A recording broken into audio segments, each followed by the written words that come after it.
Hola, què tal? Hola. Jo Hola. crec que és la primera entrevista que l'entrevistat saluda abans. He de mirar la càmera o t'he de mirar tu? Això com tu vulguis. Val, doncs miraré allà. Val. Comencem bé, eh? Val.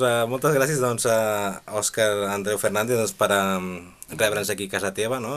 Aquí a RAC1. Sí. Abans de començar l'entrevista a Cara Llunàtic, ens agradaria saber una mica qui és l'Òscar Andreu. Em dic Òscar Andreu, coses del DNI, per exemple. Soc de Terrassa, vaig néixer l'any 75 del segle passat i soc guionista. De tant en tant també faig de presentador i de productor i de cantant i del que encarti i de persona. Quan hi ha temps també faig de persona. Molt bé, doncs ara sí comencem. Quan vas començar a voler ser periodista? No sé si he volgut ser mai periodista, suposo que sí, al principi volia ser periodista, però quan vaig veure que em venia més de gust de formar la realitat que explicar-la, vaig decidir que potser em sortia més a compte ser humorista.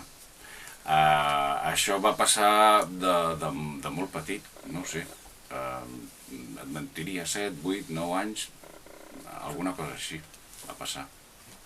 Quina part t'agrada de ser periodista, escriptor, cantant i presentador? El que més m'agrada de tot això és que tinc un micro davant i que, per tant, s'amplifica tot i que la gent te sent. És una qüestió de vanitat i d'ego.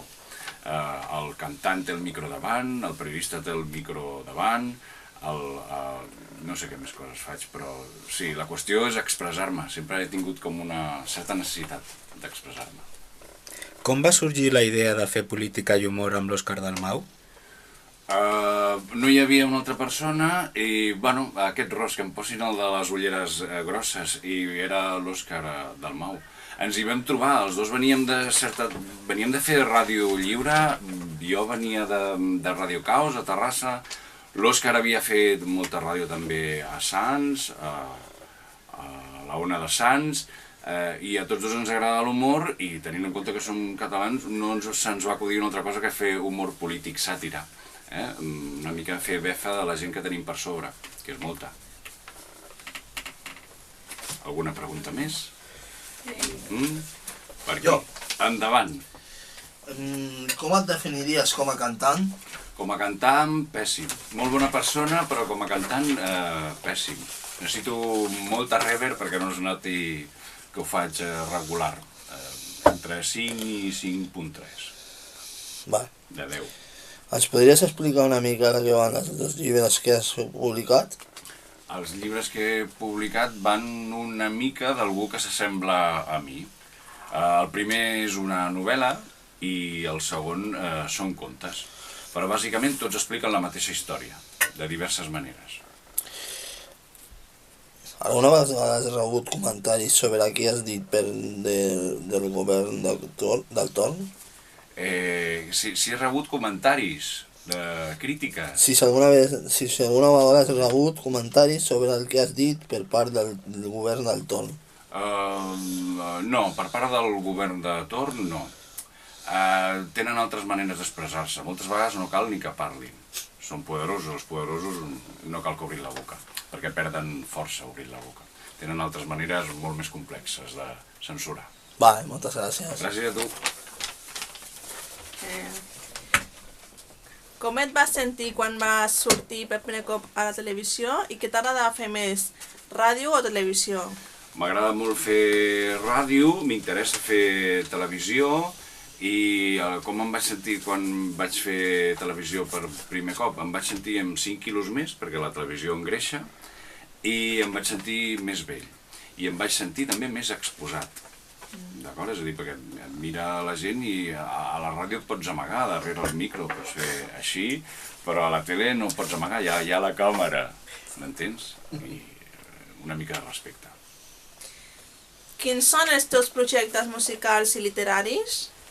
Els meus projectes musicals passen per no molestar, de moment, i no fer res, i els meus projectes literaris passen per transcendir, escriure alguna cosa que valgui la pena i de la que no em penedeixi ni jo, ni els meus fills, ni els que vindran. Ens podries predir com acabarà el judici de l'1 d'octubre? Crec que no cal ser expert. El judici de l'1 d'octubre acabarà amb unes penes que ni fu ni fa per totes les persones, per tots els polítics, els presos polítics que són allà. Judici farsa, força farsa. I l'última pregunta. Has matat alguna vegada una persona amb un tovalló? No he matat mai ningú amb un tovalló. He tingut ganes. I no precisament amb un tovalló, però no ho he fet, perquè al final és com més... és buscar-se problemes. Hi ha moltes coses a fer al món com per posar-se a matar gent, i menys amb un tovalló. No us ho recomano. No mateu a ningú. Construïu, no destruïu. És més difícil, Construir és difícil, però el que queda també és més maco. Salut. Gràcies.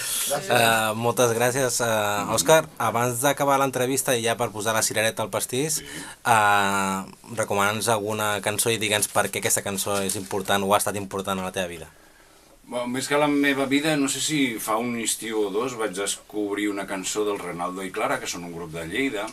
La lletra és preciosa, la música també, i sona anar passejant un dia de juny, juliol, per la ciutat o pel camp, tant és, no ens posarem ultraurbanites, i es diu Fent amics, que és una cosa també important a la vida, fer amics, construir, no destruir, que no val la pena. Fent amics. Doncs moltes gràcies i esperem veure't la propera temporada per la tele i si no sempre ens quedarà la ràdio. Sempre ens quedarà la ràdio. Jo em quedo amb aquesta frase. Gràcies.